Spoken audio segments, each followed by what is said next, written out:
पृथ्वी को माता क्यों कहते हैं? हिंदू धर्म के जितने भी मत हैं, पंथ हैं, संप्रदाय हैं, दर्शन हैं, सब में पृथ्वी को माता स्वरूप माना है, पूजनीय माना है। क्यों माना है, आज इस प्रश्न पर विचार करेंगे। नमस्कार। वेद हिंदू धर्म का मूल है। वेदों में बहुत से मंत्र आपको मिलेंगे जो पृथ्वी की स्तुति करते हैं, लेकिन अथर्व वेद के अंदर जिस प्रकार से पृथ्वी को माता मानकर भावपूर्ण तरीके से उसकी स्तुति की है, वो अद्भुत है। अथर्व वेद के 12वें अध्याय का जो पहला सूक्त है, जिसको भूमि सूक्त कहते हैं, उसमें 63 मंत्र हैं। जब आप इन मंत्रों को सुनते हैं, पढ़ते हैं, तो वो भाव विभोर कर देते हैं। पृथ्वी के गुणों का जिस प्रकार बखान किया है, पृथ्वी से हमारा क्या संबंध है, कैसे वो हमारा भरण पोषण पालन पोषण करती है, कैसे उसको माता स्वरूप माना है, कैसे उसकी स्तुति की है,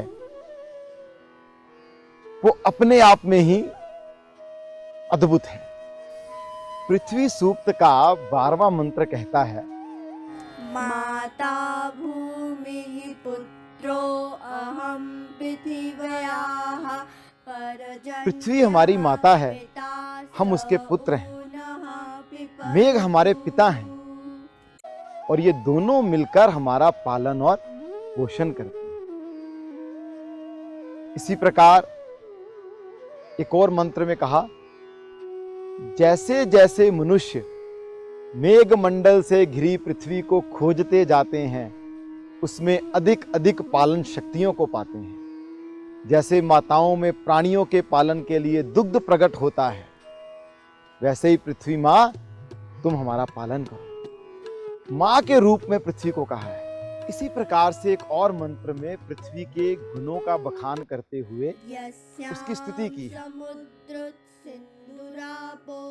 हमारी जिस मातृभूमि में सागर, महासागर, नदियां, नहर, झीलें, तालाब, कुएं आदि जल के साधन हैं, जहां सब भांति के अन्न, फल, फूल, शाक बहुत अधिक मात्रा में पैदा होते हैं, जिसके सब प्राणी सुखी हैं, जिसमें किसान, शिल्पकर्मी, उद्यमी सब लोग संगठित हैं, इस प्रकार की हमारी पृथ्वी हमें श्रेष्ठ भोग्य पदार्थ और ऐश्वर्य प्रदान करने वाली है। सो माता से ऐश्वर्य मांगा है। एक और मंत्र में कहा कि विश्व के सभी जीवों का पोषण करने वाली, सभी खनिज संपदाओं की खान, सबको प्रतिष्ठित करने वाली, स्वर्णिम वक्ष वाली,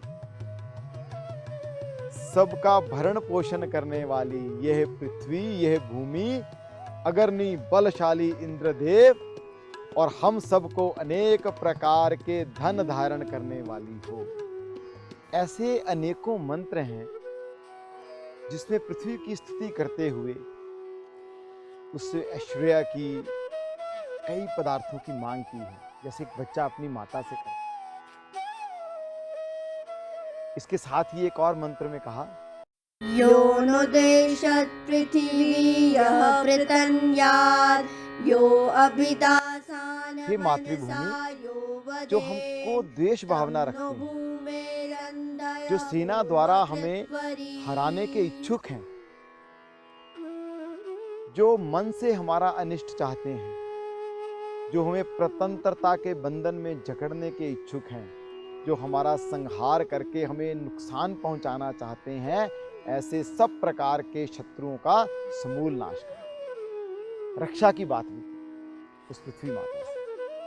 तो एक बच्चा जिस प्रकार अपनी माँ से चाहता है कि वो उसका पालन पोषण करे, उसकी रक्षा करे, वैसे ही अथर्व वेद के इस पृथ्वी सूक्त में पृथ्वी माता की स्तुति कर वो सब बातें कही। और इतना भाव है कि एक मंत्र में कहा, हे माता, अपने कामों के लिए, अपने स्वार्थों के लिए हमें तुम्हें खोदना पड़ता है। चाहे हम कृषि करें तो भी हल चलाना पड़ता है, खनिज पदार्थ निकालने के लिए खोदना पड़ता है। इसके लिए तुम हमको क्षमा करो। पृथ्वी सूक्त के इसी भाव को हमारे उपनिषदों ने, पुराणों ने कई प्रकार की कहानियों और मंत्रों से आगे बढ़ाया। आज भी जब सुबह हम उठते हैं और धरती पर पैर रखते हैं तो मंत्र बोलते हैं। समुद्र रूपी वस्त्रों को धारण करने वाली, पर्वत रूपी स्तनों वाली, हे विष्णु पत्नी भूमि देवी, हम आप पर पैर रख रहे हैं, हमें क्षमा करें। किस भाव से हम पृथ्वी को मां मानते हैं। आज भले ही पूरी दुनिया वर्ल्ड अर्थ डे मनाती होगी, लेकिन हजारों वर्षों से हमने इस पृथ्वी को, इस धरती को मां मानकर इसके साथ जो भावपूर्ण संबंध बनाया, उस संबंध के कारण ही हजारों वर्ष की सभ्यता के बाद भी हम इस पृथ्वी को संरक्षित रख सके, हम पर्यावरण को संरक्षित रख सके। यही हमारे हिंदू धर्म की, हमारे दर्शन की महानता है। और इसी महानता से पूरे विश्व को एक नई राह हम दिखा सकते हैं। मैं धरती माता को, भूमि देवी को साक्षात बारंबार प्रणाम करता हूं।